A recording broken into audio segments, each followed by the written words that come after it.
Hello and welcome to JamHammer.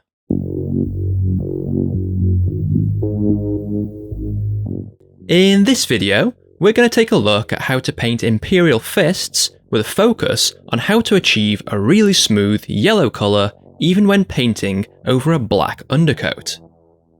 You can find the timecodes for each stage of the paint scheme in the description below, so you can jump straight to these as needed, as well as affiliate links to all the equipment used and a link to subscribe to the channel.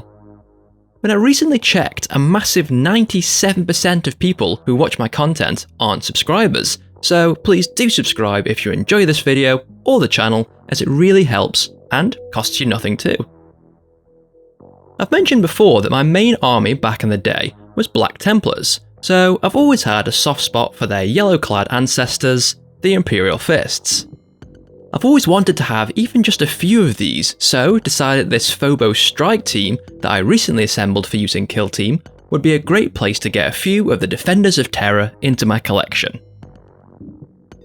Now, yellow is a notoriously difficult colour to work with, so I set about doing my research through any number of internet instructionals seeking the magic solution. Most tended to use airbrushes, which I don't own, so I had to rule those out immediately. Quite a few decided to opt for contrast paints, which I also don't own, so that was out too. Finally, others suggested starting with a white undercoat, applying an off-white colour, and then layering yellow on top of that.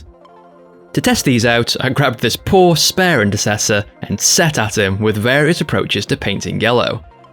As you can see from the state of my palette, I went through a few iterations. Most of these had poor coverage, and even with several coats of white and off-white, the grey plastic is still showing through. Some were successfully covered, but then the colour was cold and lacked depth. What I really wanted was a nice golden yellow with decent coverage, which I managed to almost achieve with the Aquilas on the chest here. But this was when I was at my wit's end and opted for a black undercoat. So I've got a general idea how to go about this. First, I'm going to lay down an all-over coat of black prime on my 6 Marines. Found the black makes for a really good undercoat even with lighter colours down the line, as if you leave any in a recess or can't reach something, it will mask it as shade rather than as a glaring error. Let's begin the task of turning these into Imperial Fists. We're still going to need to gradually make our way there with a colour that's opaque enough to cover the black, but also light enough that we can layer over with yellow. I settled on Citadel's Averland Sunset for this, as it's a really warm colour with great coverage. I'm going to thin this down a little and start painting the armour. You really can just slap this on with speed and get through your minis as quick as you can. That said, I am going to try and avoid those areas that are going to be other colours later, like the gun and grenades, but no issues if we slip over. You can see already that just from one thin coat, we're getting a very bright colour even over the top of that black base. But there's still a lot of streaking and the undercoat is coming through. Not to worry, after the first coat has dried, like on this Marine, we're just going to apply a second thin coat of Averland Sunset. Again, just going over those armour panels as quick as possible, and it doesn't matter at this early stage if it goes everywhere. You might find that getting a large soft brush helps with this, as you can get plenty of paint on the mini quickly, but don't be tempted to try and apply one thick coat of paint, trying to cover over the dark base. The trick to smooth yellow is several thin layers built up on top of each other like this. You can see they have some really nice coverage after 2 coats now, even on those larger flat panels of armour. We can leave it here, but you can see there's some areas like under the chest there that still have some of the undercoat coming through where I might have missed, so if you still have some streaks or dark patches, by all means apply a third thin coat of Averland Sunset. Let's take a break from yellow and move on to Mournfang Brown. If you're painting something similar to this Eliminator, then there's going to be a lot of pouches and holsters on your minis to cover, so apply a thin coat of this here. Since there are so many accessories, you might want to break these up with some different hues, so if you have a couple of browns to hand, you can branch out and use these. This is by no means necessary though, and you could even just leave these as though they were black leather. I'm using Vallejo's Beastie Brown on a few of those pouches, and then switching over to their Leather Brown for another pouch, as well as to get the straps on the Mini, including the sling for their rifle. Once you've got all the leather parts of your Minis sorted, we can move on to any exposed skin. Quite a few of my Primaris here have no helmets, so I'm going to take my only Fleshtone, this bronze one from Vallejo again, and mix this about 50-50 like so with an off-white bone colour. Adding in a touch of water to thin this as well, I'm just going to apply this over those faces. You can see I painted these with some of that Averland Sunset base, so it should be easier to apply this pale colour without having to paint subsequent layers. Next up, I'm going to take Rakarth Flesh, but any off-white colour will do, and apply a layer of this to any purity seals.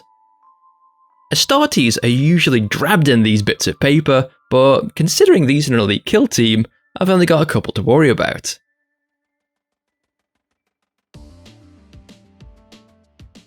While we're doing these seals, I'm going to apply Screamer Pink to the Rosettes. I like this purplish colour, but any old red will do here, so just use one of these as an alternative if you don't have this particular pot.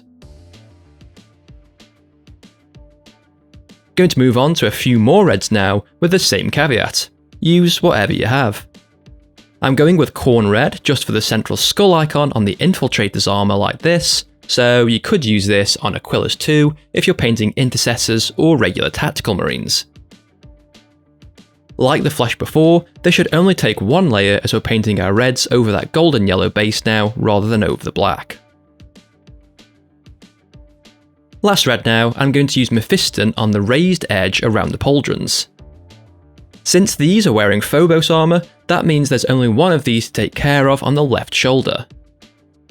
Try to be careful with this, but if you do slip over, like I just did, no worries, as we can tidy up later, and that Averland Sunset is opaque enough that it'll cover over any mistakes with ease.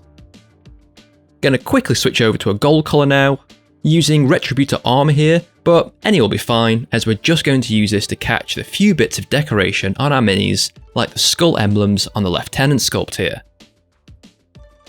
You can also see that I painted his mask with Mephiston Red, since this model will be taking the place of Incursor Sergeant in my Phobos strike team. I'm also going to use the gold on any detailing on their weapons, such as this one's Aquila. With those details finished, we're now ready to move on to some Agrax Earthshade. Now, if you're a patient person, or you have more brush control than I do, you can ignore this stage and instead opt to do some recess shading at the end.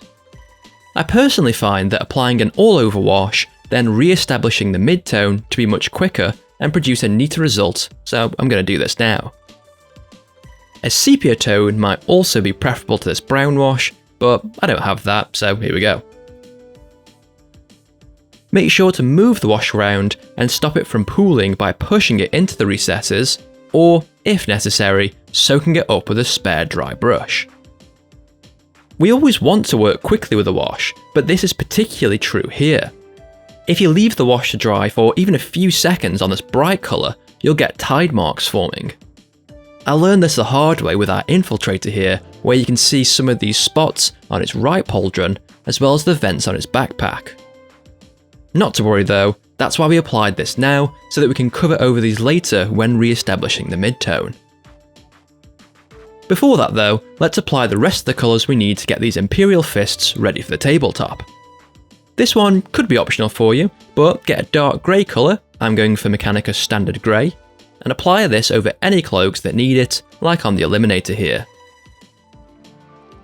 I think this colour will be really nicely offset by the golden yellow armour, so I'm going to use this to paint the rocks on the base of all my minis too.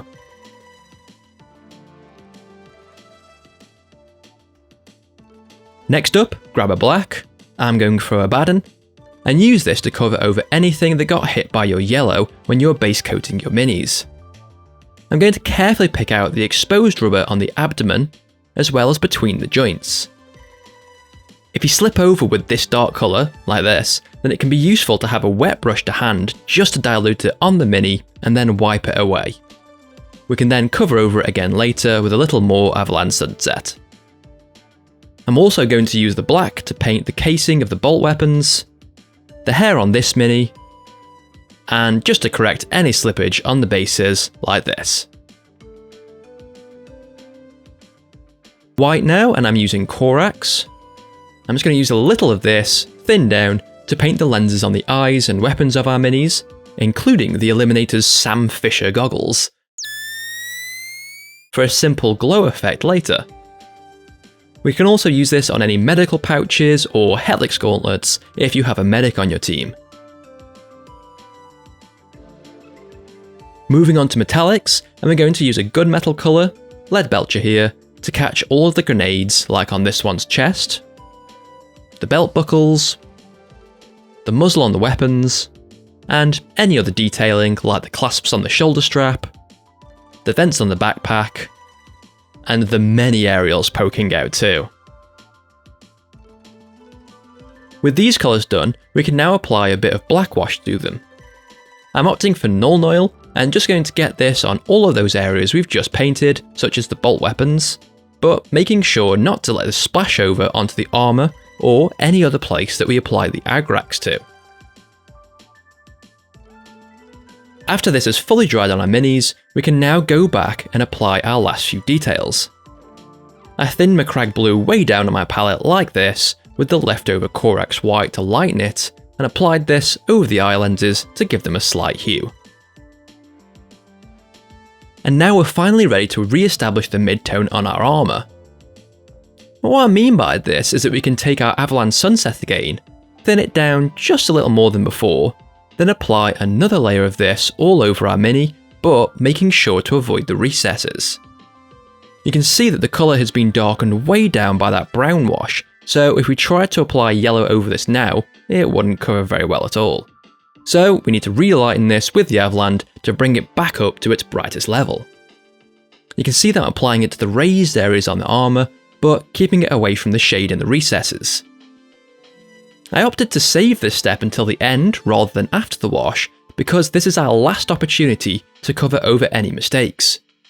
Once our yellow is on, it becomes really difficult to correct any slip-ups. With that in mind, now is a good time to find anywhere where you might have slipped over with your dark colours and cover them up with Averland Sunset. Last step now to finally elevate these minis to be worthy of Dawn's shining ranks, and that's to apply some Yriel yellow. Our Infiltrator here has had that mid-tone re-established, and you can see that this has done a great job obscuring those tide lines that formed after the wash. To apply the yellow, we're going to, like that step before, thin down our Yriel and apply it only to those elevated parts, steering clear of the shaded recesses. So over the pauldron on the right arm here, for example, then onto the elbow joint, and the forearm, but keeping the yellow away from those darker lines. Work progressively through your minis and apply Yriel all over in this manner. Unfortunately, this stage is a little time consuming and tedious compared to the rest of this guide, but you'll hopefully find yourself getting into the flow as you work through them. After one coat, we'll have something that looks like this. If we compare the Infiltrator on the right with the Sergeant on the left, the difference becomes even more pronounced. But there's still some streaks and blotches, so we need to apply a second thin layer of Yriel. If we compare the mini on our left now with another that's had two coats on the right, we end up with a really rich, smooth yellow. And there we have it, a Phobos strike team painted up in the glorious golden armour of the Imperial Fists using just two paints, Averland Sunset and Yriel Yellow. Thank you so much for watching this video, I hope that you enjoyed it. If you did, please consider liking it, subscribing to the channel, and clicking the bell to be notified of new videos being released. There are of course quicker and easier ways of achieving this colour, but if you're on a budget as I am, then for the cost of two paints and a little bit of time, you can get a nice finish on your yellows. I finished off the minis by going back over and adding some highlights by, coincidentally, adding in some yellow to the reds and browns, and just catching the raised edges of these areas, such as here on the pouches. I added in some silver highlights on the metals, added some scant purple accents, and painted the resin details on the bases. Finally, I went back over the purity seals and faces with a really thinned off-white bone colour, then used what was left to dry brush the base and bring out the edges of the rocks. There'll be more 40k videos being released in the near future, so please do keep an eye out for new content coming soon to JamHammer. In the meantime, there are plenty of other videos available on the channel, including a few that are on screen now for you to click on. Thanks again for watching.